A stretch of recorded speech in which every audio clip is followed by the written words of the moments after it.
खैबर पख्तूनख्वा में MD cat test दोबारा मुनक्किद कराने का मामला तो सख्त सिक्योरिटी इंतजामात के बावजूद पर्चा सोशल मीडिया पर किस तरह वायरल हुआ। तमाम निगरान अमले दीगर स्टाफ को मोबाइल फोन्स की इजाजत नहीं थी। सिक्योरिटी पर मामूर एहलकारों को भी मोबाइल रखने की इजाजत नहीं।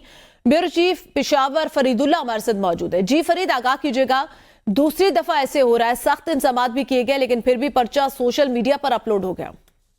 जी, खैबर मेडिकल यूनिवर्सिटी के ज़ेर एहतमाम ये टेस्ट दोबारा मुनक्किद हो रहा था। 11 मराकज़ थी पूरी पुख्तनख्वा में, जो पेशावर में 5 मराकज़ थे, लेकिन इसके बावजूद पर्चा सोशल मीडिया पे वायरल हो गया था, जिसके बारे में खैबर मेडिकल यूनिवर्सिटी के जो प्रोफेसर डॉक्टर है, जियाउल हक नाम है, उनका कहना था कि ये पर्चा मुकम्मल होने के बाद पब्लिक डॉक्यूमेंट है और पब्लिक डॉक्यूमेंट को किसी ने सोशल मीडिया पे पर्चा मुकम्मल होने के बाद वायरल किया है। ऐसी कोई बात नहीं, सख्त सिक्योरिटी इकदामात उठाए गए थे पूरे सूबे में।